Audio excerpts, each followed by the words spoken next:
আমাকে দেখে বোঝা যাচ্ছে না প্রচণ্ড শরীর খারাপ, চোখ মুখ দেখে। মানে কি বলতো, সর্দি জ্বর, এই জন্য কি ডক্টর দেখাবো, না ডক্টর দেখাতে পারছি সর্দি জ্বরে, আর না সর্দি জ্বরটা কমছে। ওষুধ কিনে খাচ্ছি কিন্তু কিছুতেই কমছে না। কী করি বলো তো, তোমরা একটু সাজেস্ট করো কী করা যায় এই পরিস্থিতিতে। আর সর্দি জ্বরের সাথে সাথে প্রচণ্ড কাশি, ভীষণ কাশি হয়েছে জানো তো। মানে গলাটা মনে হচ্ছে চিড়ে গেছে, এত কাশি হয়েছে। রাত্রে কাশতে কাশতে মানে এখন গলা ব্যথা, মানে কাশি হলে যে গলাটা ব্যথা হয় সেই ব্যথা, পুরো চেরা ভাব জানো তো। আর কিছু ভালো লাগছে না, কী করবো বুঝতে পারছি না। তো তোমরা সবাই ভালো থেকো, সাবধানে থেকো, বিশেষ করে ওয়েদার চেঞ্জ আর পুজোতে অনিয়ম হয়ে না শরীরটা পুরো গেছে।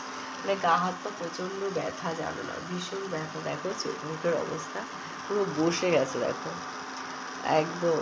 তোমাদের দাদাভাই বলছে কী অবস্থা চোখ মুখে, কী বলবো বলো, একদম অবস্থা খারাপ। তো আমার চায়ের জল ফুটছে, দেখো চায়ের জল ফুটছে, চা করবো, চা করে একটু ছাদে যাবো জামা কাপড় মেলতে। কারণ আজকে ভালো রোদ উঠেছে সকালবেলায়, এই রোদটা পেলে, কালকে কেচে দিয়েছিলাম, তো কাচারগুলো হচ্ছে গিয়ে পেলে ভালোই হবে বলো। মানে রোদ পেলে কালকে কেচে দিয়েছে দাদা, আমি কাচিনি, মানে এতটা শরীর খারাপ, আমি ওয়াশিং মেশিনে ধারেই যেতে পারছি না, মানে ভয় লাগছে। তো তা দাদা কেচে দিয়েছে, আমি বললাম যাক কেচে দিক, ভালো ওরগুলোই কেচেছে, আমার কিছুই নেই। তো আজকে মেলে দিয়ে আসি ছাদে গিয়ে। মানে কি বলতো, আমারও শরীর খারাপ, মেয়েরও শরীর খারাপ, দুজনেরই শরীর খারাপ, এটাই হচ্ছে ব্যাপার। এখনও আসছে না দাদা। তোমাদের নিশ্চয়ই এখন চাটা খাওয়া হয়ে গেছে, তাই না বলো? আমি একটু দেরি করে উঠছি, 9:30 উঠেছি, এখন চা করে চা খাবো। ভালো লাগছে না, মাথাটা ধরে আছে বুঝেছো।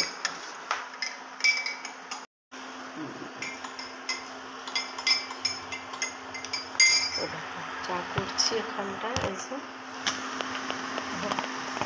একদিকে ক্যামেরা করা খুব ডিফিকাল্ট, একটা ধরলে ভালো হয়। দাদা লিকার চা নিজে নিজেই করেছে, করে খেয়ে চলে গেছে।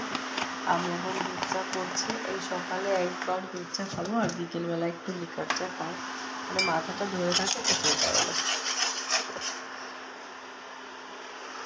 লিকারটা ভালো মতো এর মধ্যে গুলে গেলে এই যে দুধটা দিয়ে দেবো। তো তোমাদের কেমন লাগে আমার ভিডিও দেখতে অবশ্যই কমেন্ট করে জানিও, সুন্দর সুন্দর কমেন্ট করো, ভালো লাগলে লাইক কমেন্ট করো, অনেক শেয়ার করো, অবশ্যই কোনো ভিডিও শেয়ার করবে যদি ভালো লাগে আমার ভিডিও তোমাদের। আর সুন্দর সুন্দর কমেন্ট করে জানাবে যে আমার ভিডিও তোমাদের কেমন লাগে। ভালো লাগছে না, আমার ভালো লাগছে না, শরীরটা এতটা খারাপ, মানে কি বলবো তোমাদের। এখানে বসে বসে অ্যাশ করে চা খাও, মানে মনে হয় এখন মনে হচ্ছে কেউ যদি একটু রান্না বান্না করে দিত খুব ভালো হতো, মানে এতটা কষ্ট হচ্ছে। এমনি সময় তো অতটা অসুবিধা হয় না, কিন্তু এই সময়টা শরীর খারাপ হলে না, তখন মনে হয় কেউ একটু রান্না করে দিত, একদম ভালো লাগে। আর যা সব থেকে বড় কথা জানো তো, সর্দি জ্বর তো, না শুতে পারছি আর না কোনো কাজ করতে পারছি, এমন একটা পরিস্থিতি, ভীষণ বাজে পরিস্থিতি, ভীষণ বাজে।